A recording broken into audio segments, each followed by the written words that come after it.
আসসালামু আলাইকুম সুপ্রিয় দর্শক, ফরিদপুরে চাঁদা না পেয়ে বাস কাউন্টারের ব্যবস্থাপকের উপর হামলা করেছে দুর্বৃত্তরা। প্রিয় দর্শক, আজকে তারেক রহমান শপথ গ্রহণ করেছেন। এরই মধ্যে বিভিন্ন জায়গায় চাঁদার ঘটনা। বিএনপি চেয়ারম্যান তারেক রহমান দীর্ঘদিন ধরে বলে আসছেন চাঁদাবাজদের বিরুদ্ধে জিরো টলারেন্স নীতি অবলম্বন করবেন। এই চাঁদাবাজের ঘটনা নতুন নয়। এই চাঁদাবাজি আওয়ামী লীগ সরকারের সময়ও হয়েছে।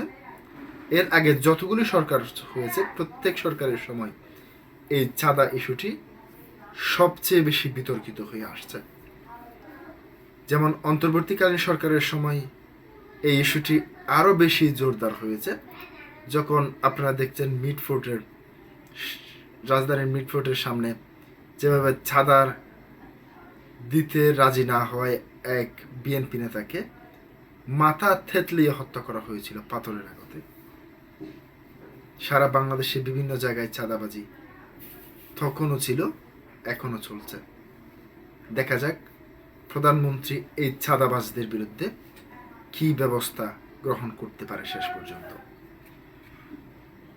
দৈনিক ইত্তেফাক যে নিউজটি করেছে সেটি থেকে আপনাদের সামনে কিছু তুলে ধরছি। ফরিদপুরের চাঁদার টাকা না দেওয়ায় বিকাশ পরিবহনের বাস কাউন্টারের হামলা চালিয়ে দুর্বৃত্তরা। হামলায় লোহার রডের আঘাতে কাউন্টারের ব্যবস্থাপকের মাথা ফেটে যায়। পর তাকে রক্তাক্ত অবস্থায় উদ্ধার করে ফরিদপুর মেডিকেল কলেজ হাসপাতালে ভর্তি করেন সহকর্মীরা।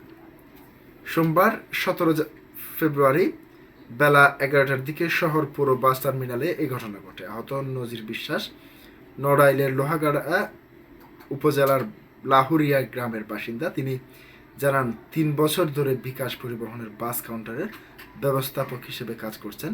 প্রতিদিন দূরপাল্লার 12টি ট্রিপ ছেড়ে যায়। দুর্বৃত্তরা তার কাছে প্রতিদিন 12টি ট্রিপের জন্য প্রায় 10,000 টাকা চাঁদা দাবি করত। 1.5 মাস ধরে তারা ট্রিপ প্রতি 8টি করে সিট চাইতে থাকে। এই প্রতি সিট বরাদ্দ 100 টাকা করে দাবি করে। তিনি তা দিতে অস্বীকৃতি জানান। নজির বিশ্বাস বলেন, মঙ্গলবার সকালে 5 জন এসে দাবি করলো প্রতি গাড়িতে 8টি করে সিট দিতে হবে না, একবারে 2 লাখ টাকা দিতে হবে। আমি নাকচ করে তারা গালাগাল দিয়ে চলে যায়। 10-15 মিনিট পর তারা ফিরে এসে লোহার রড দিয়ে আমার উপর অতর্কিত হামলা চালায়। রডের আঘাতে আমার মাথা ফেটে যায়। একজন রামদা দিয়ে কোফ দিতে চাইলে আমি হাত দিয়ে ঠেকাই। সহকর্মী ও স্থানীয়রা এগিয়ে আসলে তারা পালিয়ে যায়। তিনি উল্লেখ করেছেন, হামলাকারীদের মধ্যে 3 জনকে তিনি চিনতে পেরেছেন। ফরিদপুর কোতোয়ালি থানার ভারপ্রাপ্ত কর্মকর্তা জানান, এই বিষয়ে এখনো লিখিত অভিযোগ পাননি। অভিযোগ পেলে আইনগত ব্যবস্থা নেওয়া হবে। প্রিয় দর্শক, আজকে এই পর্যন্তই। আসসালামু আলাইকুম।